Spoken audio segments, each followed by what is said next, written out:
जो मनुष्य सोमवार व्रत की यह पावन कथा सुन लेता है वह जीवन में कभी दुखी नहीं रहता। क्या आपने कभी यह अनुभव किया है कि जीवन में सब कुछ होते हुए भी मन भीतर से भारी रहता है? कभी बिना कारण चिंता घेर लेती है, कभी मेहनत के बाद भी सुख दूर दूर तक दिखाई नहीं देता। आज का यह पावन सोमवार केवल एक दिन नहीं है, यह वह क्षण है जब स्वयं भगवान भोलेनाथ अपने भक्तों की पीड़ा सुनते हैं। शास्त्रों में कहा गया है, सोमवार के दिन श्रद्धा से सुनी गई कथा मन के बोझ को हल्का कर देती है और जीवन के कष्टों को धीरे धीरे शांत करने लगती है। आज की यह कथा कोई साधारण कथा नहीं है, यह आस्था की वह डोर है जो टूटे हुए मन को फिर से जोड़ देती है। यह वह दीप है जो निराशा के अंधकार में आशा का प्रकाश जला देता है। इसलिए मन को जलाता दूरों है कि हजारती है को शांत करें, अपने हृदय में भोलेनाथ का स्मरण करें और इस पावन सोमवार व्रत की कथा को पूर्ण श्रद्धा और विश्वास के साथ सुनना प्रारंभ करें। यह कहानी है शिवगढ़ के एक गरीब किसान और उसकी अटूट भक्ति की। अगर आप भी अपने जीवन में सुख और समृद्धि चाहते हैं तो भगवान शिव की इस कथा को पूरा जरूर सुनें। इस कथा को सुनने से आपके घर के भंडार हमेशा भरे रहेंगे और सारे कष्ट मिट जाएंगे। बहुत समय पहले की बात है, भारतवर्ष में शिवगढ़ नाम का एक छोटा सा गांव हुआ करता था। वह गांव देखने में तो बहुत सुंदर था, लेकिन वहां के लोगों की किस्मत में सुख लिखा ही नहीं था। पिछले 3 सालों से उस गांव में बारिश की एक बूंद भी नहीं गिरी थी। जहां कभी हरे भरे खेत हुआ करते थे, वहां अब केवल सूखी और बंजर जमीन दिखाई देती थी। उसी गांव में हरिया नाम का एक बहुत ही गरीब किसान रहता था। हरिया बहुत ही सीधा साधा और मेहनती इंसान था, लेकिन कुदरत की मार के आगे वह पूरी तरह बेबस हो चुका था। हरिया के परिवार में उसकी पत्नी पुष्पा और उनके 3 छोटे बेटे थे। गरीबी का आलम यह था कि उनके घर में खाने के लिए अनाज का एक दाना भी नहीं बचा था। हरिया का घर मिट्टी का बना हुआ था, जिसकी छत भी अब जगह जगह से टूट चुकी थी। जब भी वह अपने बच्चों के मुरझाए हुए चेहरे देखता तो उसका दिल रो पड़ता था। उसके 3 बेटे भूख से बिलखते रहते थे, लेकिन हरिया चाहकर भी उनके लिए भोजन का इंतजाम नहीं कर पा रहा था। गांव में सूखा पड़ने की वजह से मजदूरी मिलना भी बंद हो गया था। हरिया और उसकी पत्नी पुष्पा दोनों ही भगवान शिव के बहुत बड़े भक्त थे। चाहे कितनी भी मुसीबत हो, उन्होंने कभी भी ईश्वर पर से अपना विश्वास नहीं खोया था। लेकिन कहते हैं ना कि परीक्षा की भी एक घड़ी होती है। शिवगढ़ में अकाल इतना भयानक रूप ले चुका था कि लोग अब गांव छोड़कर जाने लगे थे। कुएं और तालाब सब सूख चुके थे, पेड़ पौधे भी पानी के बिना सूख कर कांटा हो गए थे। हरिया के पास जो थोड़ी बहुत जमा पूंजी थी वह सब खत्म हो चुकी थी। अब तो नौबत यहां तक आ गई थी कि उन्हें पेड़ों के पत्ते उबालकर खाने पड़ रहे थे। एक दिन हरिया बड़ी उम्मीद लेकर गांव के जमींदार के पास काम मांगने गया। उसने सोचा कि शायद जमींदार के यहाँ कोई छोटा मोटा काम मिल जाए जिससे वह अपने बच्चों की भूख मिटा सके। वह तपती धूप में नंगे पैर चलते हुए जमींदार की हवेली पहुंचा। वहां जाकर उसने देखा कि जमींदार के घर के बाहर कड़ी सुरक्षा थी। हरिया ने डरते डरते द्वारपाल से कहा, भाई मुझे जमींदार साहब से मिलना है। मेरे बच्चे 3 दिन से भूखे हैं, मुझे कोई भी काम दे दो, मैं हर काम करने को तैयार हूं।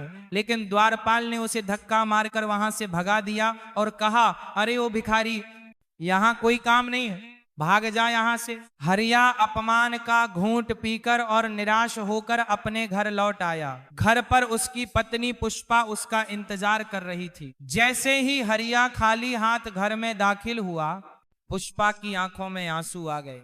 उसने बिना कुछ पूछे ही समझ लिया कि आज भी बच्चों को भूखा ही सोना पड़ेगा। सबसे छोटा बेटा जो अभी केवल 5 साल का था, वह भूख से तड़प रहा था। वह बार बार अपनी माँ के आंचल को पकड़कर कहता, माँ मुझे बहुत भूख लगी है, कुछ खाने को दे दो। माँ पुष्पा अपने आंसुओं को छिपाते हुए उसे गोद में उठा लेती और पानी पिलाकर सुलाने की कोशिश करती। उस रात हरिया को नींद नहीं आई। वह अपनी टूटी हुई खाट पर लेटा लेटा छत को घूरता रहा। उसके मन में बस यही विचार चल रहा था कि आखिर कब तक वह अपने परिवार को इस तरह तिल तिल मरते हुए देखेगा। क्या भगवान शिव को उनकी पीड़ा दिखाई नहीं देती? क्या गरीबों की पुकार उन तक नहीं पहुंचती? यही सोचते सोचते सुबह हो गई।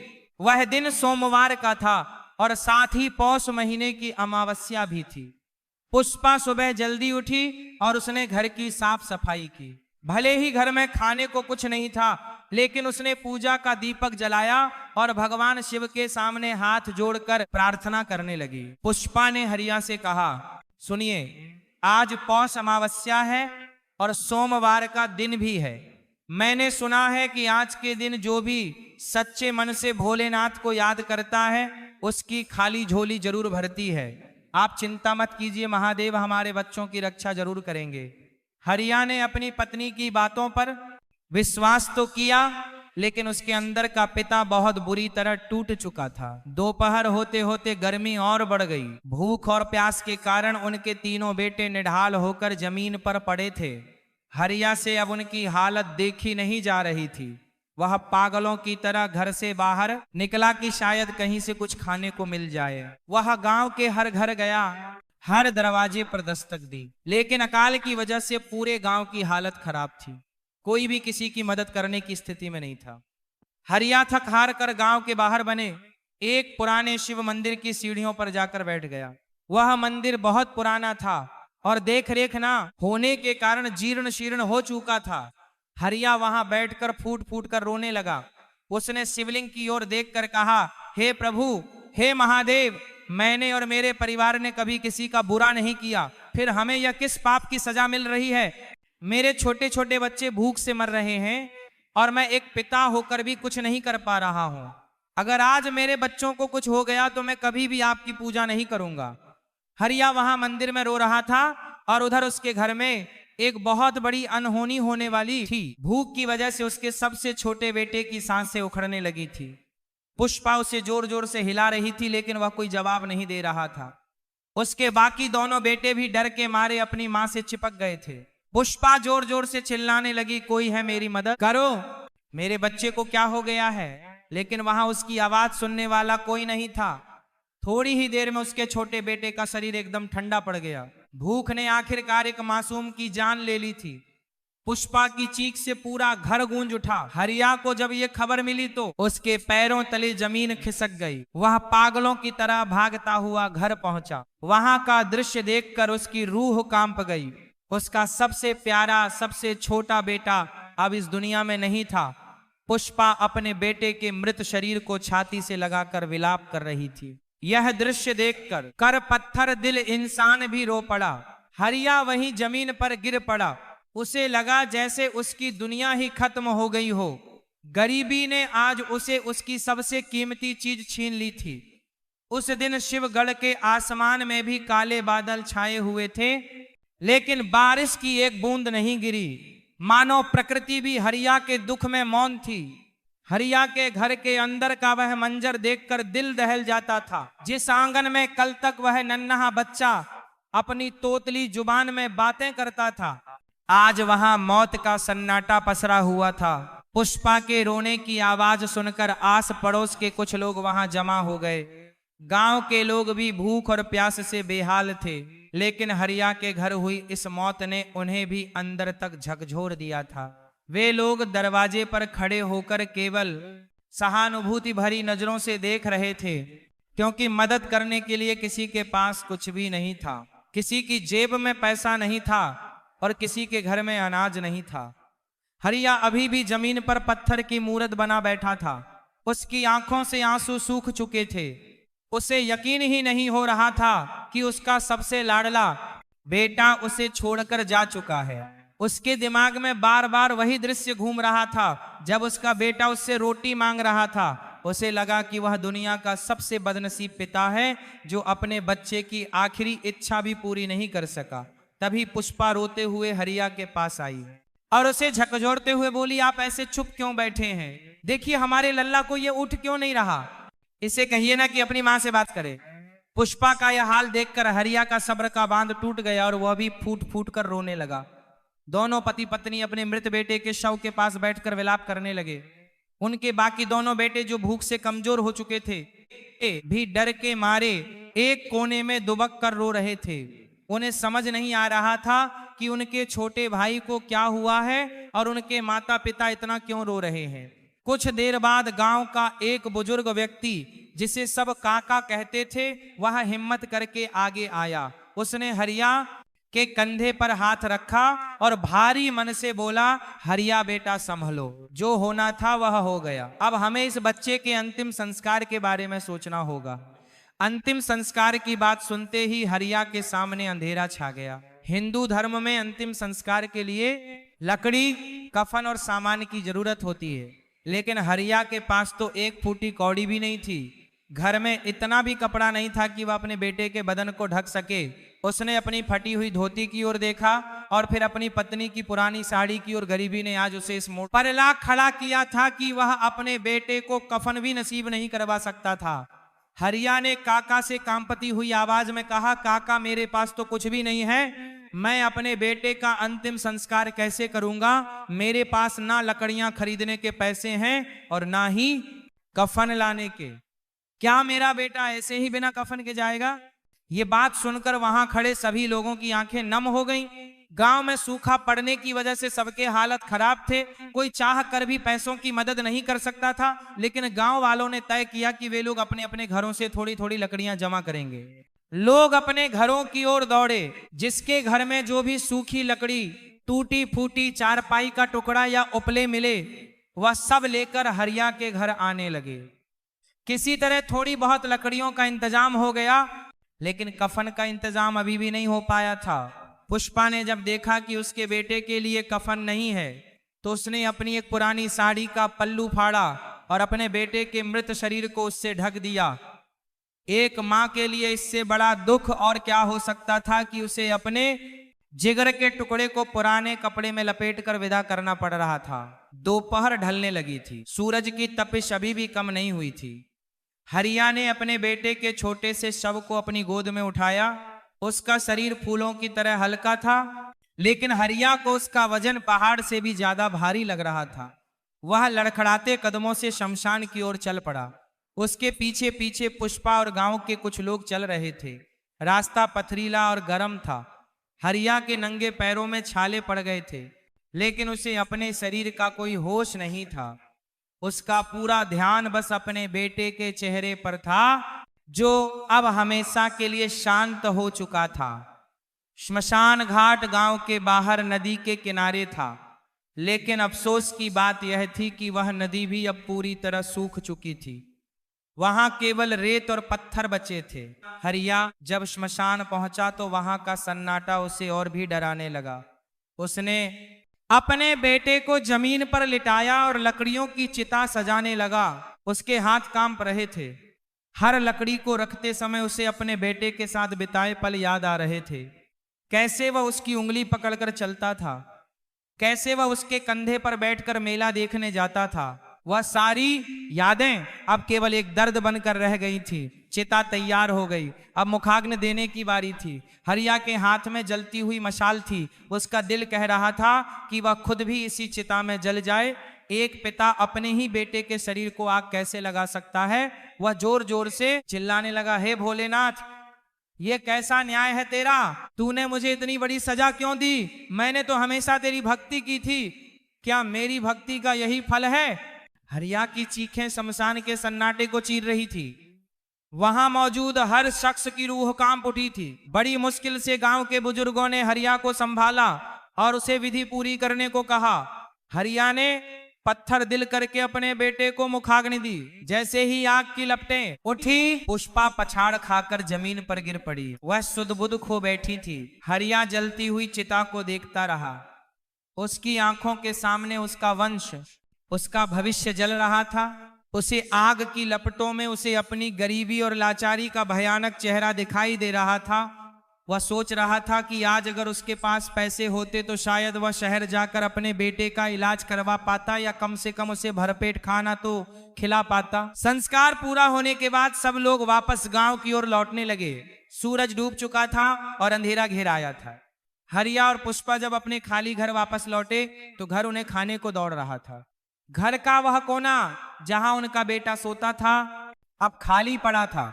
उनके बाकी दोनों बेटे भूख से इतने कमजोर हो गए थे कि वे रोते रोते ही सो गए थे।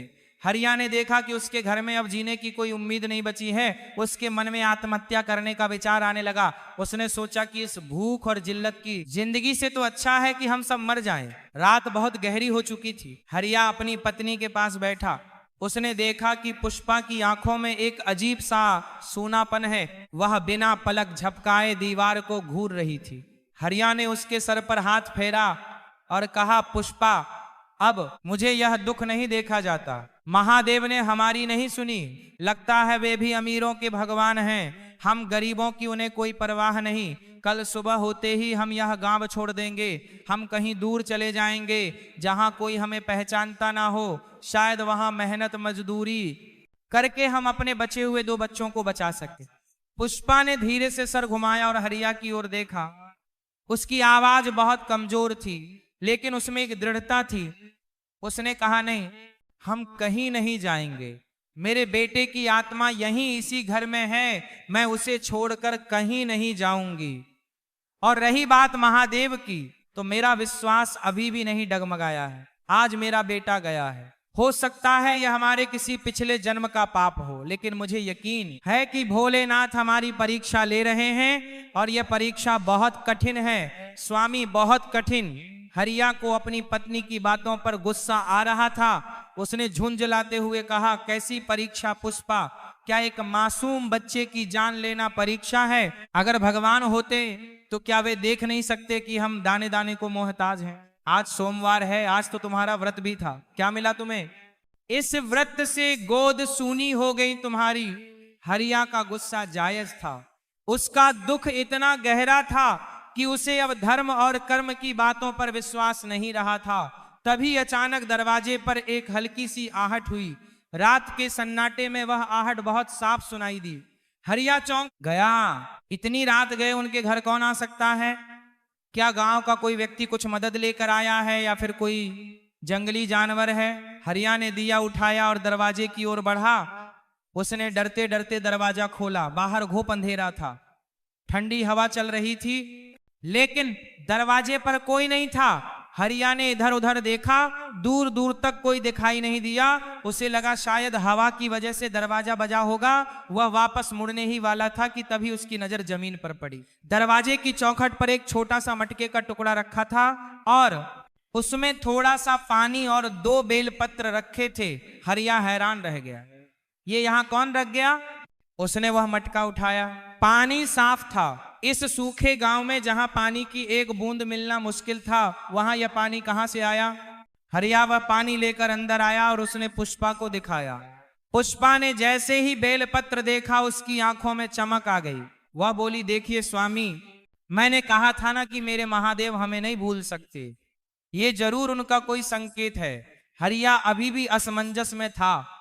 उसे समझ नहीं आ रहा था कि यह चमत्कार है या कोई संयोग, लेकिन उस थोड़े से पानी को देखकर उसके मन में एक उम्मीद की किरण जागी। उसने वह पानी अपने दोनों बचे हुए बेटों के सूखे होठों पर लगाया। पानी की बूंदें जैसे ही उनके मुंह में गई, बच्चों ने आंखें खोल दी। यह देखकर हरिया और पुष्पा हैरान रह गए। जो बच्चे पिछले 2 दिनों से बेसुध पड़े थे, वे पानी पीते ही उठकर बैठ गए।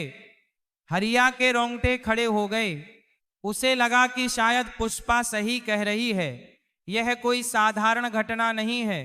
उस रात हरिया और पुष्पा सो नहीं पाए। वे दोनों भगवान शिव की मूर्ति के सामने बैठकर प्रार्थना करते रहे। हरिया के मन का गुस्सा धीरे धीरे कम हो रहा था और उसकी जगह एक सवाल ले रहा था कि आखिर वह पानी वहां कौन रख कर गया? क्या सच में भगवान आए थे?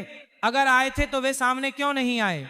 और अगर भगवान मदद करना ही चाहते हैं तो उन्होंने मेरे एक बेटे को क्यों मरने दिया? इन सवालों के जवाब उसे आने वाले समय में मिलने वाले थे। अगली सुबह एक और अजीब घटना घटी। हरिया जब सुबह उठा और घर से बाहर निकला तो उसने देखा कि उसके घर के सामने जो पुराना नीम का पेड़ था, जो पिछले 1 साल से पूरी तरह सूख चुका था, उस पर आज कुछ हरी पत्तियां दिखाई दे रही थी। यह किसी चमत्कार से कम नहीं था। सूखे हुए ठूंठ पर हरी पत्तियां आना इस बात का संकेत था कि जीवन अभी खत्म नहीं हुआ है। हरिया दौड़कर अंदर गया और पुष्पा को बाहर बुला लाया।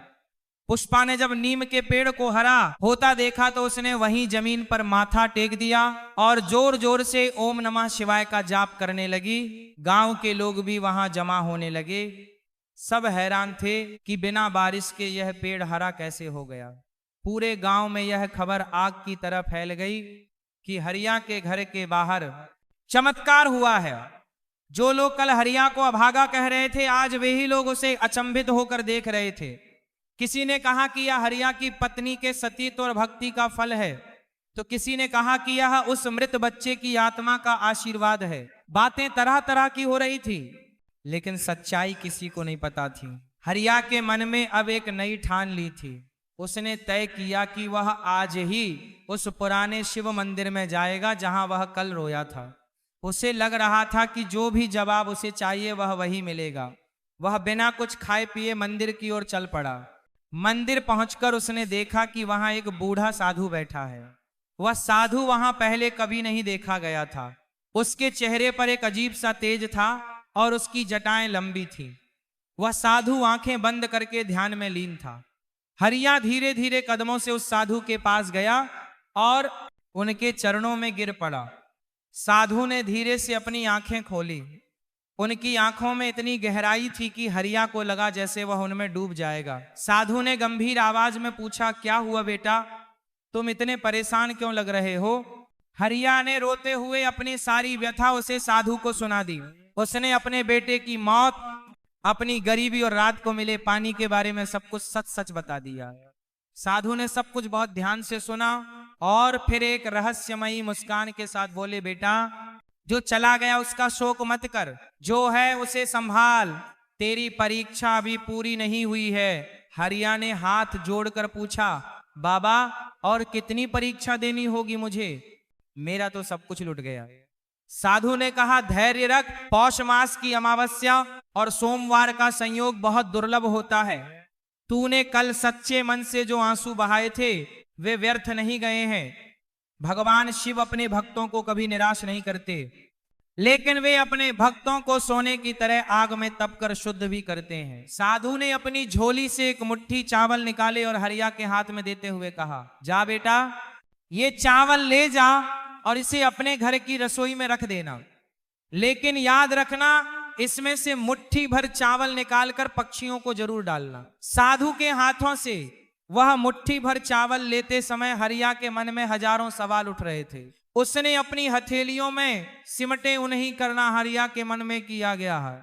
सफेद दानों को देखा, वे मुश्किल से इतने थे कि एक आदमी का पेट भी न भर सके और घर में तो 4 लोग भूखे थे। फिर भी साधु की आंखों में जो विश्वास था उसने हरिया को कुछ भी बोलने से रोक दिया। उसने वह चावल अपनी धोती के कोने में बहुत संभल कर बांध लिया, मानो वह दुनिया का सबसे कीमती खजाना हो। उसने साधु के चरण छुए और वापस अपने घर की ओर चल पड़ा। रास्ते भर हरिया यही सोचता रहा कि क्या सच में यह मुट्ठी भर चावल उनके परिवार की भूख मिटा पाएंगे या फिर उसे साधु ने उसके साथ कोई मजाक किया है। धूप बहुत तेज थी और भूख से हरिया के पेट में मरोड़ उठ रहे थे। उसके कदम लड़खड़ा रहे थे, लेकिन वह किसी तरह गिरते पड़ते अपने घर पहुंचा। घर पहुंचकर उसने देखा कि पुष्पा दरवाजे पर ही उसका इंतजार कर रही थी। उसकी आंखों में एक उम्मीद थी जो हरिया के खाली हाथ देखकर थोड़ी धुंधली पड़ गई। लेकिन जैसे ही हरिया ने अपनी धोती की गांठ खोली और उसमें बंधे चावल दिखाए, पुष्पा की आंखों से आंसू छलक पड़े। चावल पुष्पा ने कांपते हुए हाथों से उन दानों को छूकर देखा। हे प्रभु, इतने दिनों बाद अनाज के दर्शन हुए, आप ये कहां से लाए स्वामी?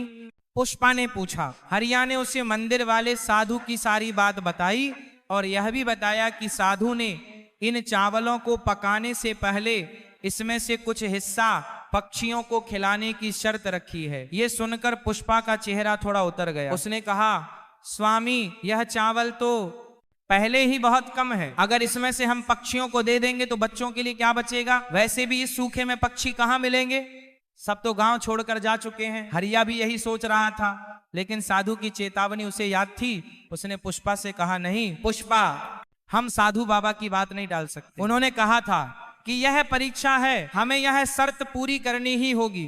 चाहे हम भूखे रह जाएं, लेकिन पक्षियों का हिस्सा हमें निकलना ही होगा। हरिया ने चावलों में से एक छोटा हिस्सा निकाला और उसे लेकर घर के बाहर आ गया। अब उसके सामने सबसे बड़ी चुनौती यह थी कि इस वीरान और सूखे गांव में पक्षी ढूंढे कहां से। आसमान बिल्कुल साफ था, कहीं कोई परिंदा पर मारता हुआ भी नहीं दिख रहा था। हरिया अपनी सूखी और फटी हुई आंखों से आकाश की ओर ताकता रहा। वह घर के पीछे वाले मैदान में गया, जहां पहले कबूतरों का डेरा हुआ करता था, लेकिन वहां अब सिर्फ धूल उड़ रही थी। वह गांव के सूखे तालाब के पास गया, वहां भी सन्नाटा था। हरिया का दिल बैठने लगा। उसे लगा कि अगर उसे कोई पक्षी नहीं मिला तो वह यह चावल नहीं पक पाएगा और उसके बच्चे आज फिर भूखे सोएंगे। वह हताश होकर एक सूखे बबूल के पेड़ के नीचे बैठ गया और मन ही मन महादेव से प्रार्थना करने लगा, हे भोलेनाथ, आपने अन्न तो दिया, लेकिन अब इसे खाने की आज्ञा भी दे दो। कोई तो पक्षी भेज दो प्रभु। तभी अचानक उसे कांव कांव की एक कमजोर सी आवाज सुनाई दी। हरिया चौंक कर उठा। उसने देखा कि पेड़ की सबसे ऊंची डाल पर एक काला कौवा बैठा है। वह भी भूख प्यास से बहुत बेहाल लग रहा था। उसकी आवाज में भी दम नहीं था। हरिया को लगा जैसे उसे दुनिया की सारी दौलत मिल गई हो। उसने तुरंत चावल के दाने अपनी हथेली पर रखे और उस कौवे को बुलाने लगा, आओ भाई आओ, यह तुम्हारे लिए है, इसे ग्रहण करो और मेरी विपत्ति का नाश करो। कौवा डरते डरते नीचे उतरा। उसने पहले इधर उधर देखा और फिर हरिया के हाथ के पास रखे चावलों को खाना शुरू किया। हरिया एक तक उसे देखता रहा। वह कौवा एक एक दाना चुग रहा था और हरिया के मन को एक अजीब सी शांति मिल रही थी। जब कौवा चावल खाकर उड़ गया तो हरिया ने वहां की मिट्टी को माथे से लगाया और खुशी खुशी घर की ओर दौड़ा। उसने घर जाकर पुष्पा को बताया कि उसने साधु की शर्त पूरी कर दी है, अब वे लोग खाना बना सकते थे। पुष्पा ने जल्दी से चूल्हा जलाने की तैयारी की। घर में जलावन के लिए लकड़ियां बहुत कम थीं, इसलिए उसने सूखी पत्तियों और गोबर के उपलों से आग जलाई। उसने एक छोटी सी मिट्टी की हांडी में पानी चढ़ाया और उसमें बचे हुए चावल डाल दिए। चावल बहुत कम थे, मुश्किल से मुट्ठी भर हांडी में डालते ही वे पानी में कहीं खोसे गए। पुष्पा की आंखों में फिर से आंसू आ गए। उसने सोचा कि यह पानी वाला मांड ही बच्चों को पिला दूंगी, कम से कम पेट की आग तो शांत होगी। जैसे जैसे पानी गर्म होने लगा, घर में उबलते हुए चावलों की महक फैलने लगी। यह महक उन लोगों के लिए किसी वरदान से कम नहीं थी। कई महीनों से उनके घर में अन्न नहीं पका था। वह खुशबू सोए हुए बच्चों की नाक तक पहुंची और वे उठकर बैठ गए। माँ, क्या बना रही हो? बहुत अच्छी खुशबू आ रही है, बड़े बेटे ने कमजोर आवाज में पूछा। पुष्पा ने अपने आंसुओं को पोंछते हुए कहा, बस अभी बन जाएगा बेटा, आज भगवान ने हमारे लिए भोजन भेजा है। पुष्पा करछुल से चावल चलाने लगी, तभी उसे कुछ अजीब महसूस हुआ। उसने देखा कि हांडी में चावल के दाने फूलने लगे हैं और उनकी मात्रा बढ़ने लगी है। पहले उसे लगा कि यह उसका भ्रम है, लेकिन जैसे जैसे चावल पक रहे थे वे ऊपर तक आने लगे। थोड़ी ही देर में वह छोटी सी हांडी चावलों से पूरी तरह भर गई, यहां तक कि उबलते हुए चावल बाहर गिरने लगे। पुष्पा हैरान रह गई। उसने जल्दी से एक और बर्तन लिया और उसमें कुछ चावल निकाल ली, लेकिन चमत्कार यह था कि हांडी में चावल फिर से ऊपर तक भर गए। पुष्पा के हाथ कांपने लगे। वह समझ नहीं पा रही थी कि ये क्या हो रहा है। वो चिल्लाई, सुनिए, जल्दी इधर आइए, देखिए ये क्या हो रहा है। हरिया जो बाहर बैठा भगवान का शुक्रिया अदा कर रहा था, दौड़कर अंदर आया। उसने देखा कि पुष्पा जी हांडी से चावल निकाल रही है। वह खाली होने का नाम ही नहीं ले रही। वह जितना चावल निकालती हांडी उतनी ही फिर भर जाती। देखते ही देखते उनके पास मौजूद सारे बर्तन चावलों से भर गए। खुशबू अब पूरे घर में नहीं बल्कि आसपास के इलाके में भी फैलने लगी थी। हरिया और पुष्पा एक दूसरे को देख रहे थे। उनकी आंखों में भय और श्रद्धा दोनों के भाव थे। ये साधारण घटना नहीं थी, ये साक्षात अन्नपूर्णा का आशीर्वाद था। हरिया ने कांपती आवाज में कहा, पुष्पा, ये उस साधु का चमत्कार है, ये महादेव की कृपा है। उन्होंने हमारी सुन ली। दोनों पति पत्नी वहीं चूल्हे के पास जमीन पर बैठकर रोने लगे। ये खुशी के आंसू थे, राहत के आंसू थे। बच्चों को अब और सब्र नहीं हो रहा था। पुष्पा ने जल्दी से पत्तल बिछाई और उन पर गरम गरम चावल परोसे। नमक के सिवा घर में और कुछ नहीं था, लेकिन वह सादे चावल ही उनके लिए 56 भोग के समान थे। बच्चों ने जैसे ही पहला निवाला मुंह में डाला, उनके चेहरे पर जो संतोष आया, उसे देखकर हरिया का सीना चौड़ा हो गया। वे लोग पागलों की तरह खाने लगे। भूख इतनी ज्यादा थी कि उन्हें खाने का स्वाद अमृत जैसा लग रहा था। हरिया और पुष्पा ने भी कई दिनों बाद भरपेट भोजन किया। खाते खाते अचानक पुष्पा का हाथ रुक गया। उसकी नजर उस खाली कोने पर पड़ी जहां उसका छोटा बेटा सोता था। उसके हाथ से निवाला छूट गया और वह सिसक सिसक कर रोने लगी। आज अगर मेरा लल्ला होता तो वो भी ये चावल खा रहा होता। भगवान ने देने में इतनी देर क्यों कर दी। पुष्पा का दर्द फिर से हरा हो गया। हरिया का भी गला रुंध गया। पेट तो भर गया था, फू साछा में जी मनती, लेकिन मन अभी भी उस खालीपन से भरा हुआ था। वे लोग भोजन करते हुए भी अपने उस बच्चे को याद कर रहे थे जो भूख की बलि चढ़ गया था। यह अमीरी और गरीबी का खेल भी कितना अजीब होता है। जब खाने को नहीं था तो बच्चा था, और आज जब खाना है तो बच्चा नहीं है। भोजन करने के बाद भी हांडी में चावल भरे हुए थे। हरिया ने कहा, पुष्पा, हमारे आसपास भी बहुत से लोग भूखे हैं। काका के घर में भी कल से चूल्हा नहीं जला है। चलो यह बचा हुआ चावल हम गांव वालों में बांट देते हैं। पुष्पा ने हामी भरी। वे दोनों चावलों से भरे बर्तन लेकर बाहर निकले। उन्होंने पड़ोसियों को आवाज दी। अनाज की खुशबू सूंघ कर लोग अपने आप ही घरों से बाहर निकलने लगे थे। सबकी आंखें फटी की फटी रह गईं जब उन्होंने देखा कि हरिया, जो कल तक खुद दाने दाने को मोहताज था, आज सबको चावल बांट रहा है। गांव के लोग बर्तन लेकर दौड़े। हरिया सबको चावल देता गया, लेकिन उसकी हांडी का चावल खत्म ही नहीं हो रहा था। यह खबर पूरे शिवगढ़ में जंगल की आग की तरह फैल गई। लोग कहने लगे कि हरिया के घर में कोई जादुई हांडी आ गई है। कोई उसे जादू टोना कह रहा था तो कोई इसे ईश्वर का चमत्कार। लेकिन हरिया जानता था कि यह उस साधु के दिए हुए मुट्ठी भर चावल और पक्षियों को खिलाने के पुण्य का फल है। उस रात हरिया के घर में दिया जला, बच्चों के चेहरे पर मुस्कान थी और पेट भरा हुआ था। लेकिन हरिया को नींद नहीं आ रही थी। वह बार बार उस नीम के पेड़ को देख रहा था जो अब और भी ज्यादा हरा हो गया था। उसे लग रहा था कि यह तो बस शुरुआत है। साधु ने कहा था कि परीक्षा अभी पूरी नहीं हुई है, तो क्या अभी और भी कड़ी परीक्षाएं बाकी हैं? क्या यह सुख केवल कुछ पल का है? हरिया के मन में एक डर सताने लगा कि कहीं यह सब सपना तो नहीं, कहीं सुबह उठकर वह फिर से उसी गरीबी में तो नहीं गिर जाएगा। तभी रात के सन्नाटे में फिर से दरवाजे पर दस्तक हुई। इस बार दस्तक बहुत तेज थी। हरिया का दिल जोर से धड़कने लगा। कौन हो सकता है इतनी रात को? क्या गांव वाले चावल लूटने आए हैं या फिर वही साधु बाबा वापस आए हैं? हरिया ने हिम्मत करके लाठी उठाई और दरवाजे की ओर बढ़ा। उसने जैसे ही दरवाजा खोला, सामने का नजारा देखकर उसके होश उड़ गए। दरवाजे पर कोई इंसान नहीं बल्कि गांव का जमींदार खड़ा था। वही जमींदार जिसने कल हरिया को धक्के मार कर निकाल दिया था, लेकिन आज उसके तेवर बदले हुए थे। उसकी आंखों में गुस्सा और हाथ में बंदूक थी। जमींदार के साथ उसके 2 लट्ठैत भी थे। जमींदार ने गरजते हुए कहा, हरिया, सुना है तूने घर में अनाज का भंडार छुपा रखा है।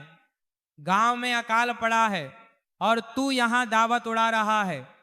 सच बता, तूने मेरी गोदाम से चोरी की है ना? हरिया यह इल्जाम सुनकर सन्न रह गया। उसने हाथ जोड़कर कहा, नहीं मालिक, मैंने कोई चोरी नहीं की। यह तो भोलेनाथ की कृपा है। जमींदार ने उसकी एक ना सुनी और अपने आदमियों से कहा, जाओ पूरे घर की तलाशी लो और जो भी अनाज मिले उसे जब्त कर लो और इस धोखेबाज को पकड़कर हवेली ले चलो। आज मैं उसे सबक सिखाऊंगा कि जमींदार से झूठ बोलने का क्या अंजाम होता है। हरिया गिड़गिड़ाता रहा, पुष्पा रोती रही, लेकिन जमींदार के आदमी घर में घुस गए। उन्होंने वह जादुई हांडी भी उठा ली। हरिया को लगा कि उसकी किस्मत फिर से पलट गई है। अभी तो सुख की एक किरण दिखी थी और अब फिर से अंधेरा छाने वाला था। जमींदार के आदेश पर उसके लठैतों ने हरिया को दबोच लिया। हरिया ने बहुत हाथ पैर जोड़े। वह सुख की एक किरण बहुत हाथ पैर जोड़े और हरिया को महत हाथ पैर जोड़े उसकी हरिया को दबोच लिया। वह सुख की आदेश पर उसके लठैतों ने हरिया को दबोच लिया। चिल्लाता रहा कि उसने चोरी नहीं की है, लेकिन सत्ता और ताकत के नशे में चूर जमींदार को उसकी एक भी बात सुनाई नहीं दी। जमींदार के आदमियों ने घर के कोने में रखी वह जादुई हांडी उठा ली। पुष्पा ने जब यह देखा तो वह शेरनी की तरह उन पर झपटी। वह हांडी उसके परिवार के जीने का एकमात्र सहारा थी।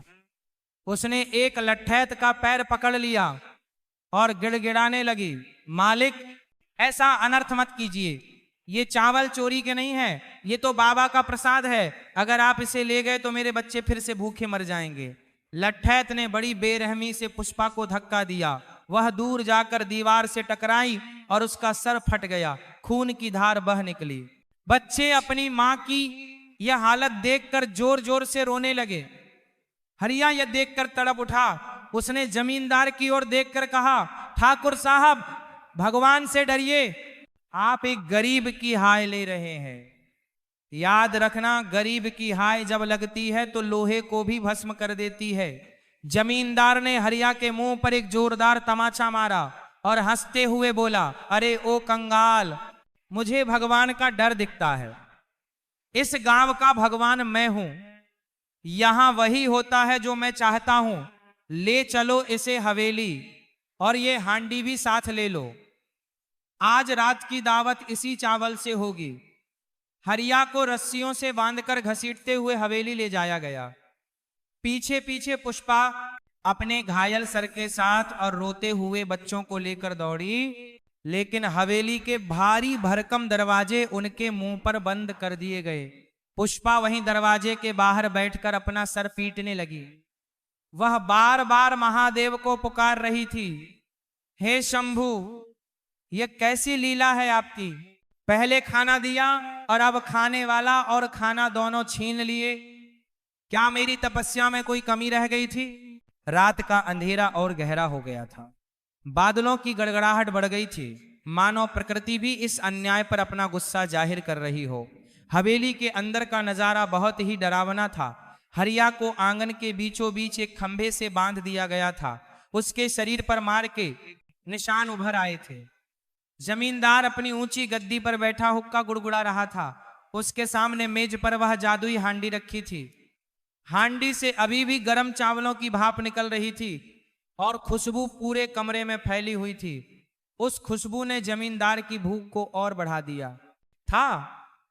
उसने अपने रसोइये को हुक्म दिया, अरे खड़ा क्या देख रहा है, सोने की थाली ला और चावल परोस। देखूं तो सही, इस चोर ने मेरी गोदाम से कौन सा कीमती चावल चुराया है जिसकी खुशबू इतनी शानदार है। रसोइया दौड़ कर गया और सोने की थाली ले आया। उसने हांडी से चावल निकाले और थाली में परोस। हरिया खंभे से बंधा हुआ ये सब देख रहा था। उसने मन ही मन प्रार्थना की, हे भोलेनाथ, ये प्रसाद है, ये किसी पापी के पेट में नहीं जाना चाहिए। जमींदार ने बड़े चाव से चावल का एक बड़ा निवाला उठाया। उसके मुंह में पानी आ रहा था, लेकिन जैसे ही उसने वह निवाला अपने मुंह के पास ले जाने की कोशिश की, एक भयानक घटना घटी। अचानक थाली में रखे सफेद चमचमाते चावल काले पड़ने लगे। देखते ही देखते वह सुगंधित चावल काले कीड़ों और कंकड़ों में बदल गए। जमींदार के हाथ में जो निवाला था वो जलते हुए अंगारों में बदल गया। जमींदार चीख पड़ा और उसने झटके से हाथ झटक दिया। उसका हाथ जल गया था। आह, ये क्या है, ये क्या बला है। जमींदार दर्द से कराहते हुए पीछे हट गया। वहां मौजूद सभी लोग सन्न रह गए। जो चावल अभी तक खुशबू बिखेर रहे थे, अब उनसे सड़ी हुई बदबू आने लगी थी। थाली में कीड़े बिलबिला रहे थे। जमींदार गुस्से और डर से थर थर कांपने लगा। उसने हरिया की ओर उंगली उठाकर चिल्लाया, तूने जरूर इसमें कुछ मिलाया है, ये काला जादू है। तू मुझे जान से मारने की कोशिश कर रहा था। हरिया ने शांत भाव से उत्तर दिया, नहीं मालिक, मैंने कुछ नहीं किया। मैंने तो पहले ही कहा था कि यह महादेव का प्रसाद है। यह केवल उसे ही नसीब होता है जिसका मन साफ हो और जिसने धर्म का पालन किया हो। पापियों के लिए यह अमृत भी विष बन जाता है। हरिया की यह बात जमींदार के दिल में तीर की तरह चुभी। अपनी बेइज्जती और दर्द से पागल होकर उसने लठैतों को आदेश दिया, मारो इसे, इतना मारो कि अपनी नानी को याद करे। यह मुझे ज्ञान बांट रहा है, इसकी चमड़ी उधेड़ दो। लठैत हरिया पर टूट पड़े, वह उसे लाठियों से पीटने लगे। हरिया दर्द से चीखता रहा, हे शिव शंकर। लेकिन उसने दया की भीख नहीं मांगी। उसे पता था कि अब उसकी रक्षा केवल ईश्वर ही कर सकते हैं। उधर हवेली के बाहर पुष्पा का रो रो कर बुरा हाल था। तभी उसे याद आया कि वह साधु अभी भी शायद मंदिर में होगा, वही इस मुसीबत से निकल सकता है। उसने अपने दोनों बच्चों को एक सुरक्षित जगह बैठाया और पागलों की तरह मंदिर की ओर दाव दी। रात के अंधेरे में वह पत्थरों से टकराई, गिरती पड़ती मंदिर पहुंची, लेकिन वहां पहुंचकर उसने देखा कि मंदिर खाली था। वह साधु वहां नहीं था, केवल धूनी जल रही थी जो यह बता रही थी कि साधु वहां से अभी अभी गया है। पुष्पा का दिल टूट गया, वह शिवलिंग से लिपट कर रोने लगी। बाबा आप कहां चले गए? आपने तो कहा था कि सब ठीक हो जाएगा। देखिए मेरे पति को वे लोग मार डालेंगे, रक्षा करो प्रभु रक्षा करो। वह शिवलिंग पर अपना सिर पटकने लगी, उसका खून शिवलिंग पर गिरने लगा। एक पतिव्रता स्त्री के आंसू और उसका रक्त जब भगवान के चरणों में गिरता है तो कहते हैं कि भगवान का आसन भी डोल जाता है। हवेली में जमींदार अभी भी गुस्से में था, हरिया अधमरा हो चुका था। तभी हवेली के ऊपरी कमरे से एक औरत की जोर से चीखने की आवाज आई, अरे कोई है, जल्दी आओ लल्ला को, क्या हो गया है? ये आवाज जमींदार की पत्नी की थी। जमींदार और उसके आदमी सब कुछ छोड़कर ऊपर की ओर भागे। ऊपर जाकर उन्होंने जो देखा उसे देखकर उनके पैरों तले जमीन खिसक गई। जमींदार का इकलौता बेटा जो अभी 10 साल का था, वह बिस्तर पर पड़ा तड़प रहा था। उसका पूरा शरीर नीला पड़ गया था, उसके मुंह से झाग निकल रहा था। पास ही खिड़की खुली थी और वहां से एक काला सांप रेंगता हुआ बाहर जा रहा था। जमींदार की पत्नी छाती पीट पीट कर रो रही थी, मेरे बेटे को सांप ने काट लिया है, कोई वैद्य को बुलाओ, कोई बचाओ मेरे बच्चे को। जमींदार ने अपने बेटे को गोद में उठा लिया, वह चिल्लाया, गाड़ी निकालो, शहर चलो, वैद्य को बुलाओ। हवेली में कोहराम मच गया। जो लोग अभी हरिया को मार रहे थे, अब वे अपनी जान बचाने के लिए इधर उधर भाग रहे थे। जमींदार को समझ नहीं आ रहा था कि क्या करें। शहर यहां से बहुत दूर था और बेटे की हालात पल पल बिगड़ती जा रही थी, उसकी सांसें उखड़ रही थी। तभी हवेली के पुराने नौकर काका ने डरते डरते कहा, मालिक शहर जाने में बहुत देर हो जाएगी। छोटे मालिक के पास इतना समय नहीं है। गांव के मंदिर में एक साधु आया था, कहते हैं उसके पास हर मर्ज की दवा है, शायद वह कुछ कर सके। जमींदार को काटो तो खून नहीं। उसे याद आया कि हरिया उसी साधु की बात कर रहा था, उसी साधु के दिए चावल का अपमान उसने किया था। जमींदार का घमंड अब चकनाचूर हो रहा था, उसके सामने उसका वंश खत्म हो रहा था। उसने हरिया की तरफ देखा जो नीचे आंगन में रस्सियों से बंधा हुआ लहूलुहान पड़ा था। एक पल के लिए उसे अपनी गलती का एहसास हुआ, लेकिन अभी भी उसका अहंकार पूरी तरह नहीं टूटा था। उसने अपने आदमियों से कहा, जाओ उस साधु को ढूंढ कर लाओ, उसे कहो कि जमींदार ने बुलाया है, उसे मुंह मांगा इनाम मिलेगा। आदमी मंदिर की ओर दौड़े, लेकिन वहां उन्हें साधु नहीं मिला। वहां तो पुष्पा बेहोश पड़ी थी। वे लोग खाली हाथ वापस आए और जमींदार को बताया कि साधु वहां नहीं है। जमींदार के बेटे की आंखें अब पथरा रही थी। वैद्य जी भी आ गए थे, लेकिन उन्होंने भी नब्ज देखकर सर हिला दिया। उन्होंने कहा, जहर पूरे शरीर में फैल चुका है, अब इसे केवल भगवान ही बचा सकता है। भगवान जमींदार यह शब्द सुनकर कांप गया। उसने आज ही भगवान के भक्तों पर इतना अत्याचार किया था, क्या यह उसी का दंड है? क्या हरिया का श्राप सच हो रहा है? वह दौड़कर नीचे आंगन में आया जहां हरिया बंधा था। उसने अपनी तलवार निकाली। हरिया ने सोचा कि अब उसका अंत समय आ गया है। उसने आंखें बंद कर ली, लेकिन तलवार हरिया की गर्दन पर नहीं बल्कि उसकी रस्सियों पर चली। जमींदार ने हरिया के बंधन काट दिए।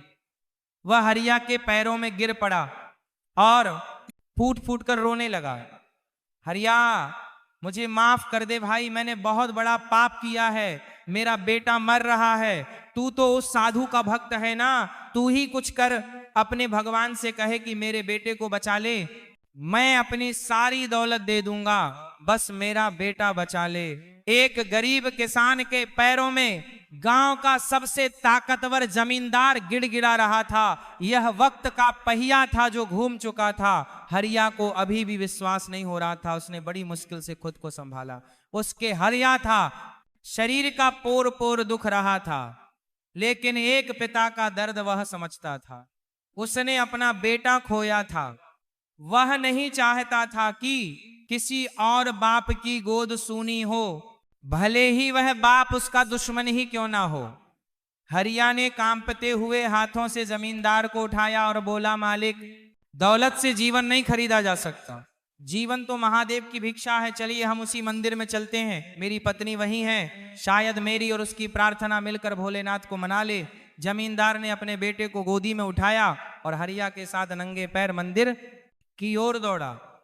हवेली के पीछे से पूरा गांव तमाशा देख रहा था। कल जो हरिया अपने बेटे की लाश लेकर शमशान गया था, आज वहीं हरिया अपने दुश्मन के बेटे को बचाने के लिए मंदिर जा रहा था। यह दृश्य देखकर गांव वालों की आंखों में भी आंसू आ गए। मंदिर पहुंचकर उन्होंने देखा कि पुष्पा अभी भी शिवलिंग के पास पड़ी है। उसे होश आ गया था, लेकिन वह उठ नहीं पा रही थी। हरिया ने जाकर उसे सहारा दिया। जमींदार ने अपने बेटे को शिवलिंग के सामने लिटा दिया और पागलों की तरह माथा पटकने लगा। हे महादेव, मेरे पापों की सजा इस मासूम को मत दो, मेरे प्राण ले लो, लेकिन इसे जीवन दान दे दो। मैं कसम खाता हूं आज के बाद कभी किसी गरीब को नहीं सताएगा। मंदिर का माहौल बहुत भारी हो गया था। एक तरफ जमींदार का पश्चाताप था, दूसरी तरफ हरिया और पुष्पा की निस्वार्थ प्रार्थना। हरिया ने वही बेलपत्र उठाया जो उसे कल रात उसके दरवाजे पर मिला था। उसने वह बेलपत्र शिवलिंग पर चढ़ाया और जलहरी से थोड़ा सा जल लेकर जमींदार के बेटे के मुंह में डाला। उसने आंखें बंद करके कहा, प्रभु, मेरे बेटे को तो मैं नहीं बचा सका, लेकिन अगर मेरी भक्ति में तनिक भी सच्चाई है तो इस बच्चे को जीवन दान दे दीजिए। एक पिता का श्राप दूसरे पिता को नहीं लगना चाहिए। जैसे ही वह जल की बूंदें बच्चे के कंठ से नीचे उतरी, बच्चे के शरीर में कंपन हुआ। पूरा मंदिर ओम नमः शिवाय के नाद से गूंजने लगा। मंदिर के गर्भगृह में सन्नाटा छाया हुआ था। हर किसी की नजरें जमीन पर लेटे जमींदार के बेटे पर टिकी थीं। हरिया द्वारा पिलाए गए उस चरणामृत की बूंदें जैसे ही बच्चे के गले से नीचे उतरी, एक चमत्कार हुआ। बच्चे के नीले पड़ चुके शरीर का रंग धीरे धीरे सामान्य होने लगा। उसके मुंह से काला झाग निकलना बंद हो गया। अचानक उस बच्चे ने एक जोर की खांसी ली और अपनी आंखें खोल दी। उसने अपने पिता की ओर देखा और कमजोर आवाज में बोला, पिताजी, मुझे प्यास लगी है। यह शब्द सुनते ही जमींदार की खुशी का ठिकाना नहीं रहा। वह पागलों की तरह हंसने और रोने लगा। उसने तुरंत अपने बेटे को गले से लगा लिया। वहां मौजूद गांव वाले खुशी से झूम उठे। पूरा मंदिर हर हर महादेव के जयकारों से गूंज उठा। जमींदार ने अपने बेटे को संभाला और फिर मुड़कर हरिया के चरणों में अपना सर रख दिया। वह फूट फूट कर रोने लगा। हरिया भाई, मुझे माफ कर दो, मैं अंधा हो गया था। मैंने तुम्हारी शक्ति को, तुम्हारी भक्ति को नहीं पहचाना। तुम इंसान नहीं, देवता हो। तुमने अपने दुश्मन के बेटे को जीवन दान दिया है। हरिया ने झुककर जमींदार को उठाया और गले लगाया। उसने कहा, मालिक, इसमें मेरा कोई हाथ नहीं है। यह तो उस नीलकंठ का चमत्कार है जिसने खुद विष पीकर सृष्टि को बचाया था। आज उन्होंने आपके पुत्र का विष भी हर लिया। तभी अचानक मंदिर में एक बहुत तेज प्रकाश फैला। वह प्रकाश इतना तेज था कि लोगों को अपनी आंखें बंद करनी पड़ी। मंदिर की घंटियां अपने आप बजने लगी। हवा में फूलों की सुगंध फैल गई।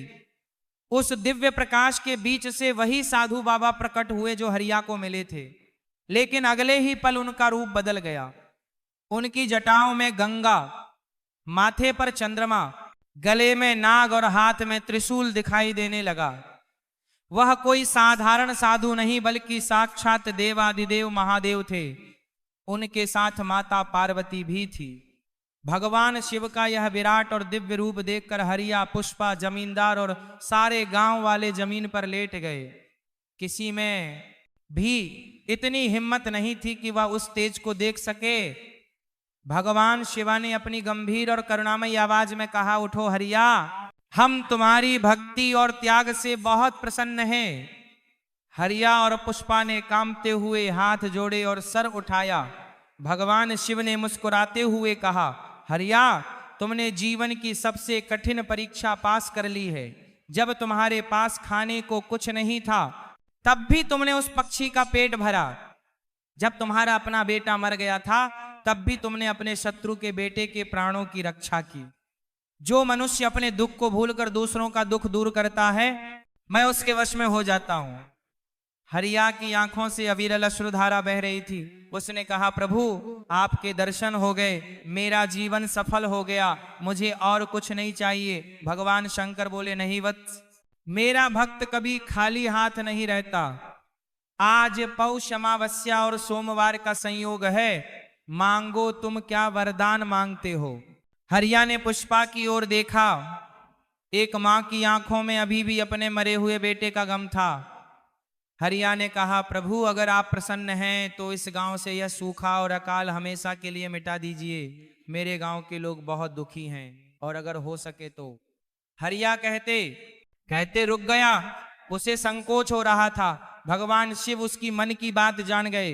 उन्होंने कहा, और तुम अपने उस छोटे पुत्र को वापस चाहते हो जिसे तुमने कल खो दिया था, है ना। हरिया और पुष्पा ने रोते हुए सर हिलाया। महादेव ने अपना हाथ उठाया और कहा, तथास्तु, तुम्हारी निस्वार्थ सेवा और सोमवार व्रत के प्रभाव से मैं उसे पुनः जीवन दान देता हूं। भगवान के इतना कहते ही मंदिर के खंभे के पीछे से एक छोटा बच्चा दौड़ता हुआ आया। मां, पिताजी, यह वही बच्चा था जिसका अंतिम संस्कार हरिया कल अपने हाथों से कर चुका था।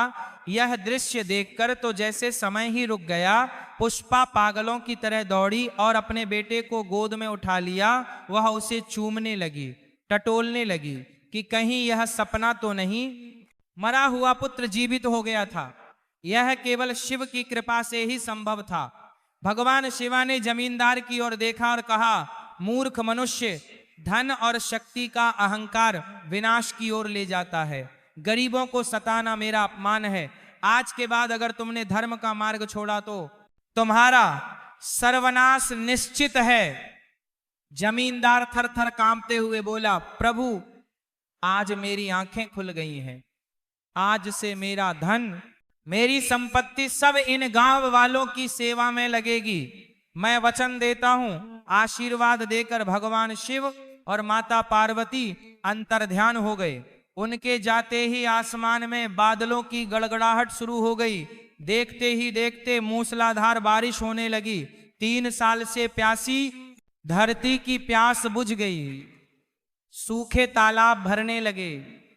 बच्चे, बूढ़े, जवान सब बारिश में भीग कर नाचने लगे। शिवगढ़ की सूखी जमीन फिर से हरी भरी होने की उम्मीद से महक उठी। जमींदार ने अपना वचन निभाया। उसने हरिया को अपनी आधी संपत्ति दे दी और गांव के हर गरीब के लिए अन्न के भंडार खोल दिए। हरिया अब गरीब नहीं था, लेकिन उसका स्वभाव वही पुराना और विनम्र रहा।